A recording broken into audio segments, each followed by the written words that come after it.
Did you know there was once a group so powerful that even kings feared them? A military force that couldn't be touched by any kingdom, answerable only to the Pope himself. They controlled vast fortunes, commanded armies, and operated a financial system centuries ahead of their time. And then, in a single coordinated strike, across an entire nation, they were destroyed in one day. What could make a king so desperate that he would arrest, torture, and execute hundreds of elite warriors at dawn on Friday the 13th? The answer lies in a story that begins with 9 mysterious nights and ends with one of history's greatest unsolved puzzles. The year was 1119. Jerusalem had recently fallen to Christian forces during the First Crusade, and thousands of pilgrims flooded the roads leading to the Holy Land. But these routes were deadly. Bandits, thieves, and hostile forces turned what should have been a sacred journey into a nightmare. Many pilgrims never made it to their destination. Their bodies were left scattered across desert roads, robbed and forgotten. Then something unusual happened. 9 French knights appeared in Jerusalem with a specific mission. They weren't there to conquer more territory or claim riches. They claimed they wanted to protect pilgrims. That was their stated purpose. But here's where things get strange. For nearly a decade, these 9 knights didn't patrol the roads. They didn't recruit more members. Instead, they set up their base in the ruins beneath the Al-Aqsa Mosque, built over what many believed was the site of Solomon's temple. And they stayed there, digging, searching, for 9 years. What were they looking for? Some researchers believe they were excavating the temple ruins, hunting for something specific. Ancient texts, sacred relics, lost treasures from the time of King Solomon. No one knows for certain, but whatever happened during those years changed everything. When those knights finally emerged, they didn't just have a mission anymore. They had backing, powerful backing. By 1129, the Catholic Church officially recognized them. They were given their own rule, their own authority, and their own identity. The poor fellow soldiers of Christ and of the Temple of Solomon. History would simply call them the Knights Templar. And despite their name claiming poverty, they would soon become anything but poor. Within decades, the Templars exploded in size and influence. Kings donated land. Nobles sent their sons to join. The Pope granted them extraordinary privileges. They didn't have to pay taxes. They could build their own churches.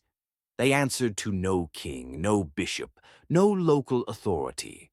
Only the Pope could command them. This made them untouchable in a world where everyone else lived under the control of feudal lords and monarchs. Their military reputation became legendary. Templar knights were among the most feared warriors in any battle. They followed a strict code. They couldn't retreat unless outnumbered 3-1. They couldn't ransom themselves if captured. Surrender meant death, and they accepted that. On the battlefield, seeing the white cloaks with red crosses often meant the fight was already over. They were disciplined, trained, and completely committed. Enemies learned quickly. Fighting Templars meant facing soldiers who would rather die than lose. But their real power wasn't just in combat. It was in what they built behind the scenes. The Templars created something the medieval world had never seen before. An international banking system. Pilgrims traveling to Jerusalem faced another major problem beyond bandits. Carrying large amounts of gold and silver made them targets. The Templars solved this. A pilgrim could deposit money at a Templar house in Paris, receive an encrypted letter, and withdraw the same amount in Jerusalem. No physical gold needed to cross dangerous roads. The system worked because Templar houses were everywhere, and their reputation made them trustworthy. This wasn't just convenient. It was revolutionary. The Templars were creating financial networks that wouldn't be matched for centuries. They loaned money to kings. They managed estates. They facilitated trade across continents. And they became incredibly, unimaginably wealthy. They owned castles, farms, vineyards, and entire fleets of ships. Their financial records were more organized than most kingdoms. They operated like a multinational corporation in an age that had no concept of such a thing. Their influence reached into every corner of medieval life. Templar castles dotted the landscape from England to the eastern Mediterranean. Their ships controlled important trade routes. When kingdoms needed money for war, they went to the Templars. When nobles needed secure storage for their valuables, they used Templar vaults. The order had become something unprecedented, a force that operated above normal political boundaries, with resources and reach that made traditional rulers nervous. And that wealth made them dangerous. Because when you become richer than kings, those kings start to notice, especially kings drowning in debt. The Templars had moved beyond being simple protectors of pilgrims. They had become power brokers, the people who could make or break kingdoms with their financial decisions. This kind of influence doesn't just attract attention, it attracts envy, suspicion, and eventually, hatred. Enter King Philip IV of France. By the early 1300s, Philip had a serious problem. He was broke. Years of wars and lavish spending had drained the royal treasury. He owed massive debts to the Templars, who had been financing his military campaigns. But Philip wasn't just worried about debt. He was worried about power. The Templars operated freely within his kingdom, answering to no French authority. They had their own courts, their own laws, their own armed forces. For a king trying to centralize control over France, this was intolerable. Destroying the Templars would solve multiple problems at once, erase his debts, seize their legendary wealth, and eliminate a rival power structure operating inside his borders. But he needed a reason. You couldn't just attack a military order protected by the Pope without justification. The Church would resist. Other kingdoms might object. Philip needed something that would turn public opinion against the Templars, something so shocking that their destruction would seem justified. So Philip manufactured one. In secret, he gathered accusations, claims of heresy, allegations of bizarre rituals, stories of members spitting on the cross, worshipping false idols, and engaging in forbidden practices. The charges grew increasingly strange. Secret initiation ceremonies where new members supposedly denied Christ. Worship of a mysterious head called Baphomet. Obscene rituals performed in darkness. Were any of these true? Most historians believe they were fabricated or extracted through torture, but truth didn't matter. Philip had his excuse. On Friday, October 13th, 1307, Philip made his move. In a coordinated operation across France, royal forces arrested Templars simultaneously at dawn. The timing was perfect. Most Templars were unprepared, caught off guard in their preceptories and commanderies. Hundreds of knights, including their Grand Master Jacques de Molay, were seized. They were imprisoned, interrogated, and tortured. The methods were brutal. Rack, fire, strappado. Under extreme pain, many confessed to the charges. Confessions obtained through torture are worthless, but Philip didn't care. He had what he needed. The trials dragged on for years. The Pope, initially resistant, eventually bent under political pressure from Philip. Some Templars recanted their confessions when the torture stopped, insisting the charges were false. But recanting meant being labeled a relapsed heretic, which carried an automatic death sentence. The choice was impossible: maintain a false confession and live in prison, or tell the truth and burn. Many chose to maintain their confessions, hoping for eventual mercy. In 1312, the Order of the Knights Templar was officially dissolved. Their lands were supposedly transferred to the Knights Hospitalaire, another military order. Their wealth was supposedly redistributed. And in 1314, Jacques de Molay and another senior Templar leader were burned at the stake on an island in the Seine River in Paris. According to legend, as the flames rose around him, de Molay maintained his innocence and cursed both King Philip and Pope Clement, calling them to meet him before God within a year. Both men died within months. Pope Clement died just 1 month later. King Philip died in a hunting accident before the year ended. Coincidence? Maybe. But it added fuel to the growing mythology surrounding the Templars. Here's where history ends and mystery begins. Because despite all the arrests, all the seizures, all the investigations spanning years, one question was never answered. Where did the treasure go? The Templars were known to possess immense wealth: gold, silver, religious artifacts, documents, and who knows what else. But when Philip's forces raided Templar properties, they found far less than expected. The main Templar treasury in Paris was nearly empty. The vast Templar fortune had vanished.